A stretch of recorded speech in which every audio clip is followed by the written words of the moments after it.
What's up, fellas? As you might have been able to see from some of my training related posts, and or if you follow my Instagram at Sheether on Instagram, I just finished up my most recent training cycle. Got PRs across the board, so about as successful as you can get, which means I'm going to be doing the logical thing, which is doing the exact same thing again, hoping for a similar result. Maybe making some small tweaks based on what I think could be optimized, but fundamentally not making any changes in a process that led to success. I think I've mentioned it many times now. It always has confused me when people send me a message. They go, "Hey, I just finished up this program, got great results. What should I do next?" And the logical thing always seems to be to do the same thing again, maybe with minor modifications. But if it worked that well, maybe no modifications at all. Just enter a new max and go for it again. So last training cycle, I finished up with a 375-pound overhead press. Bit ugly. Can't say I was super pleased with how much layback there was, but not too worried about it. I've built up a lot of tolerance to that position, so I don't think the injury risk is there. It's just kind of a prettiness thing. And so this training cycle, I would like to improve upon that by achieving either a 380 or 385-pound overhead press. To do so, I'm going to do the same main progression that I did last block, involving starting out the training cycle right around 60%, taking about 10 microcycles, which for me is about 11 weeks, to work my way up to about 101%, right? Looking at maybe 4% jumps per week on average. Have one day where I'm pressing free weight and one day where I am overhead pressing against bands, which is the one you are looking at right now.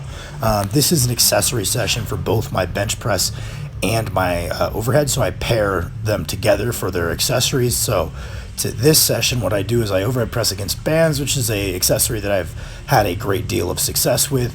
Not that the bands are something that I would necessarily recommend it for all lifts, but specifically for the overhead press, they seem to have a very beneficial effect.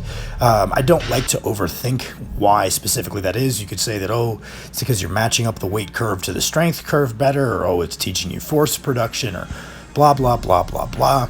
I tend to think that a lot of that is guesswork, and I would be leading you guys astray if I told you I knew exactly why it's a good accessory, but it often seems to work well.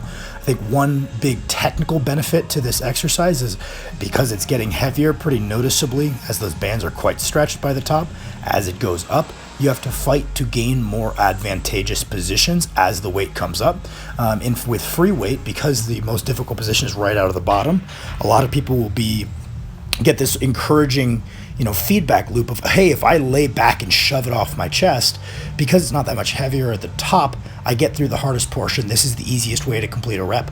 Whereas this way, as it's gaining weight as you come up, you're forced to try to drive your chin forward and gain more advantageous positions. So I think that's one of the big benefits. Don't know if I made it through my thoughts, but yeah, today is banded overhead press and then buffalo bar bench. It is not a Duffalo bar. It is a Yukon bar made by Titan Fitness, which in a lot of ways is a lower quality bar, as most Titan stuff is. But what I like about it is it has a more aggressive bend. I'm a fairly close grip bencher. If I were to do a regular grip bench on a Duffalo bar, I notice no noticeable difference in range of motion. Whereas with the Buffalo bar, the Yukon bar from Titan, I can't really touch the bar to my chest without any weight on there, which is a good sign that it's a different enough range of motion to offer a different stimulus. So as you saw there, I worked up to quick sets of 6 at 205. Kind of didn't press very hard on the first one, realized didn't press very hard, pressed harder for the second one, accumulated a little bit of volume, tossed a little bit extra weight on there, and went up to 225 for 10 for a little rep PR on these for my top working set. Tried to keep my form somewhat good. I thought I did a good job fighting the urge to lay back and made sure I held my locked out position so I can establish a strong overhead. That way, in a strongman competition, I can hold those positions for as long as I need to get a down signal. This session is pretty nice. Right now, I use it as that accessory day where I do a bench variation and an overhead variation, as you guys are seeing. But when I'm in preparation for a strongman contest, that day switches over to be whatever overhead event or events are present in the contest. Much the same, I have a day later in the week where I do a squat variation and a deadlift variation in the off season, but when in preparation for a contest, that becomes my event session. But when I'm focused on just building up more static strength as I am now, I fill in those spots to get myself to a 2x frequency on all of the main lifts. as I find that's beneficial for both my form and I'm able to recover from it. So it's just more stimulus. So working my way up on the Buffalo bar now. I'm going to call it a Buffalo bar because people know what that is. People don't know the Yukon bar is specifically the Titan one. Just getting in enough reps on the way up that I feel like my pecs are warm and I'm not at any increased injury risk, no more, no less. And then I got to my scheduled working weight of the day, which was 315 pounds. This felt comically easy. I was expecting it to not be hard, but I did not expect it to feel this easy because usually my pressing musculature will kind of detrain for reps. I'll be really strong for a 1RM by the end of a training cycle, but my rep endurance is pretty poor and it takes me a couple of weeks to get that back. So I was expecting that not to be so easy. It was obviously quite easy, so I tossed a 25 on each side and then hit another working set of 10 at 365 pounds.